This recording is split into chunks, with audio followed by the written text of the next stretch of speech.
কিছু কথা বলবো বলে আজকে ক্যামেরাটা অন করলাম। এমন না যে এই কথাগুলো কেউ বলে নাই, তারপরে আমি আবার বলতেছি, যদি দেশ একটা মানুষ যদি সচেতন হয়। কিছুদিন আগে জামায়াতের যে এই মহাসমাবেশটা হইল, সেটা দেখার পরে আমি মনে করলাম যে আমি একটা কন্টেন্ট বানাই, যাতে করে মানুষ একটু সচেতন হয়। দেখেন, দেশের দূর দূরান্ত থেকে মানুষ পানি, রুটি, খাবার নিয়ে দল একটা দলের সমাবেশে যোগদান করার জন্য আসতেছে। এই দলের নেতাকর্মীরা আর যাই হোক, চোর, সন্ত্রাস, চাঁদাবাজ, খুনি হইতে পারে না।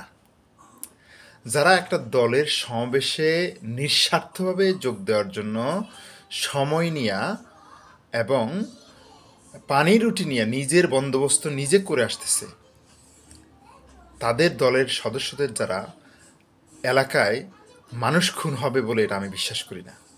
এগুলো 1 নম্বর পয়েন্ট। 2 নম্বর, আপনি দেখেন জামায়াতের আমির যখন অসুস্থ হয়ে পড়লো, তখন স্টেজের কোনো হইহুল্লা হইল না, খুব সুশৃঙ্খলভাবে ওরা জিনিসটাকে সমাধান করলেন। এবং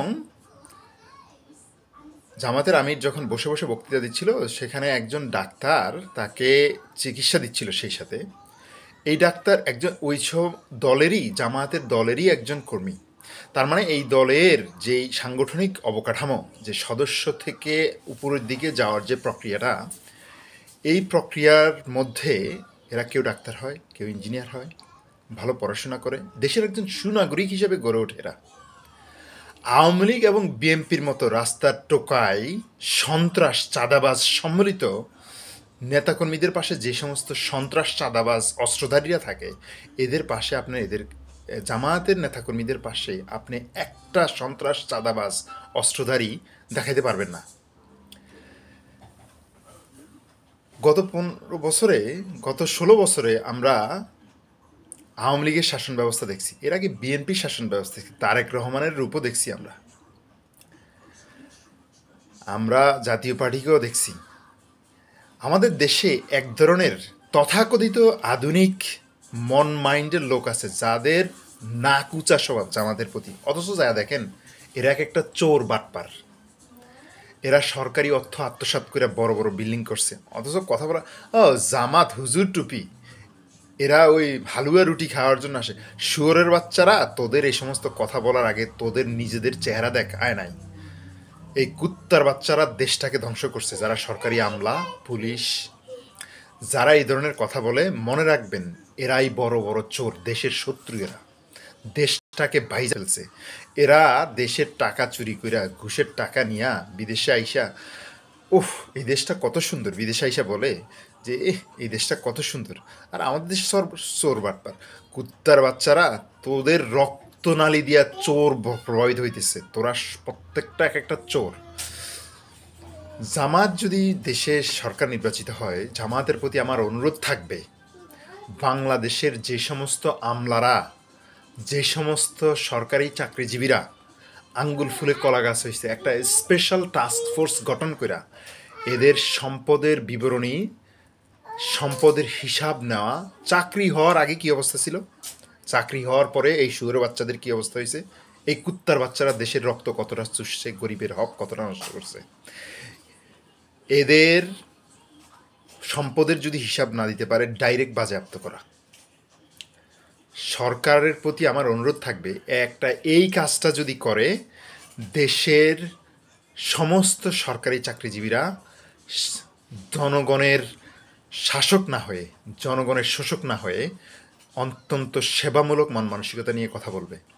আরও অনেক বিষয় আছে কথা বলার, কিন্তু এদের কথা মনে পড়লে আমার রাগ এতটা উঠে যায়, মাথা এতটা গরম হয়ে যায় যে আমি কথা বলতে পারি না ঠিকমতো।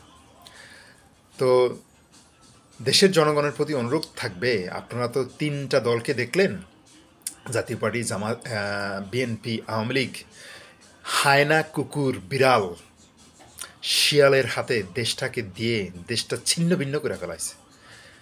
দেশটা শূন্য হয়ে গেছে। এদের হাত থেকে অন্তত দেশটাকে রক্ষা করেন, অন্তত একটা ভালো মানুষে ভোট দেন। সে অন্তত সে অন্তত দেশে যতটুকু কন্ট্রিবিউট করতে পারুক আর না পারুক, অন্তত চুরি করবে না। আর এই দেশটা চুরি না হইলে দেশটা এমনিও অনেক আগে যাবে। আমাদের দেশের একজন রিক্সা চালক চুরি করার সুযোগ নাই, সে চুরি করে না। একজন ট্যাক্সি ড্রাইভার চুরি করে না, একজন গার্মেন্টসের শ্রমিক চুরি করে না।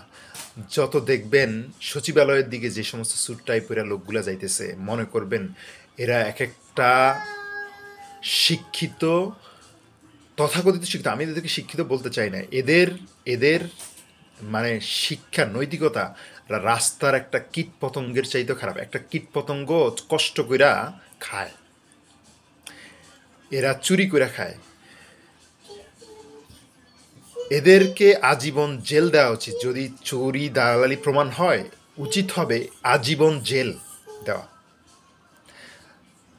তো দেশের মানুষের প্রতি অনুরোধ থাকবে, আপনারা একটা সৎ লোককে নির্বাচন করেন। জামাত টুপি হইলেই মানুষ খারাপ, জামাত টুপি দেখলেই এরা সন্ত্রাসী, মিডিয়ার যে অপপ্রচার, এখান থেকে বের হয়ে আসেন।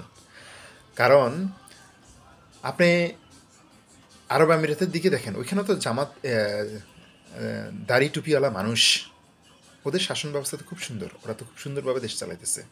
সৌদি আরবের দিকে দেখেন, সৌদি আরবকে এক্সাম্পল হিসেবে নাই দেখলাম, সৌদি আরবের ভিতরে অনেক মানুষের অনেক বিতর্কিত কথাবার্তা মানুষ বলে যে মিডল ইস্টে আরও অন্যান্য যে সমস্ত দেশগুলো আছে সেখানেও তো মানুষ দাড়ি টুপি নিয়ে চলে এবং খুব সুন্দরভাবে দেশটাকে শাসন করতেছে। দাড়ি টুপি নিয়ে কি ডাক্তার হওয়া যায় না? দাড়ি টুপি নিয়ে কি ইঞ্জিনিয়ার হওয়া যায় না? আমি এখানে দেখছি দাড়ি টুপিওয়ালা মানুষ খুব সিম্পল জীবনযাপন করতেছে, অথচ কতটা জ্ঞানী গুণী, কতটা শিক্ষিত, আল্লাহরও কাজ করে, দুনিয়ারও কাজ করে। তো আপনাদের যেই টিপিক্যাল যে মন মানসিকতা, যে দাড়ি টুপি হইলেই মনে হয় এ হুজুর, এই ফাও খাওয়ার ধান্দা করে। আরে ফাও খাওয়ার ধান্দা করে, চুরি করে তো আর খায় না। ফাও আপনারা খাওয়ান দেখে যায়, একটা দাওয়াতে দেন, একটা মিলাদে ডাকেন, আপনারা খাওয়ান, ডাকেন কেন তাইলে? হুজুরদেরকে ডাকেন কেন? হুজুরের বিরুদ্ধে যদি এতই নাকচা স্বভাব, তাহলে ডাকেন কেন এদেরকে? ডাকেন না। আপনারা নিজেরাই মিলাদ পড়ান, আপনারা নিজেরাই আপনাদের মা বাবার কবর দেন, আপনারা নিজেরাই আপনাদের ছেলেদের মুসলমানি করান, মেয়ের বিবাহ করান।